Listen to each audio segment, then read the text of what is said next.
Jackie Blue. Mr Chair, thank you very much. I'm delighted to speak in the committee stages of this debate on the Auckland District Health Board.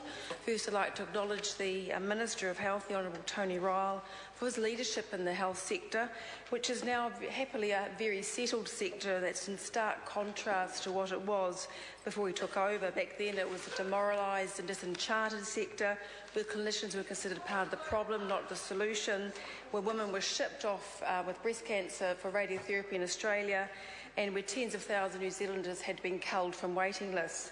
Mr Chair, I would like to focus on the 2010-11 financial review of Auckland District Health Board, which the Health Select Committee reviewed in conjunction with Waitemata DHB, and the committee made this decision in its timetable because both DHBs had worked collaboratively for some years and were working towards practical collaboration, and it seemed sensible to review both DHBs together.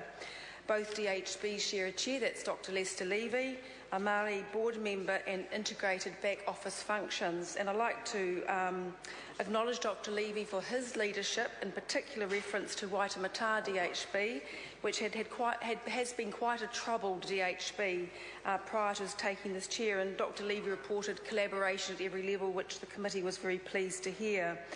Waitemata had quite serious financial difficulties in the past, recording deficits in 3 out of the last 5 years, but the financial result in the year under review had recorded a surplus. The committee felt this was actually an outstanding, dramatic and astonishing turnaround, and I think that's all down to Dr Levy's leadership. Just some general comments about ADHB, Auckland District Health Board. Mr Chair, it's responsible for 87% of the people in the Auckland Council wards. It's the fourth largest of the 20 DHBs. That's almost 500,000 people it covers, which is about 10% of New Zealand's population. At June 2011, Auckland DHB received about $1.8 billion in revenue, employed 10,000 staff, which is the equivalent of nearly 7,500 full-time equivalents. It had a small net surplus for the year under review of 142,000, which was slightly up from the budgeting surplus of 58,000. But to get some perspective around this DHB, I'd just like to make the comment that it's the largest trainer of doctors, with approximately 1,200 doctors, and at any point 630 of them are at various stages of training. It is the largest clinical research facility in New Zealand. It provides local hospital and outpatient services for more than 400,000 people living in the Auckland City area. It provides tertiary services for the northern region, and over 50%, Mr Chair, of services are provided to people outside the district. There's a significant what we call inter-district flow.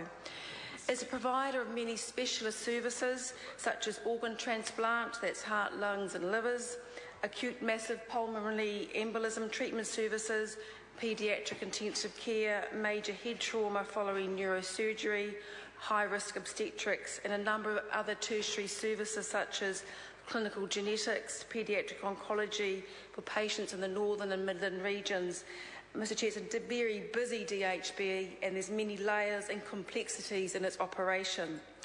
The committee was very pleased to hear from Dr Levy that improving productivity was a priority area for the Auckland District Health Board, and that they were focusing on greater productivity done more efficiently with lower costs, shorter hospital days and more satisfied patients. And who could complain about that?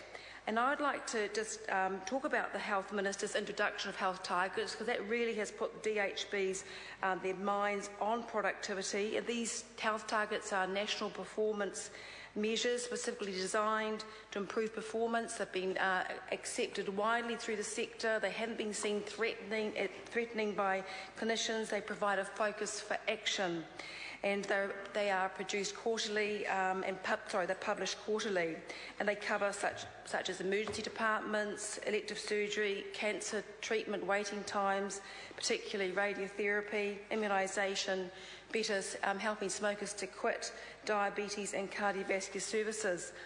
Mr Chair, the health targets work as a benchmarks for DHB and really in reality are a league table, but as I said before, they are not seen as threatening.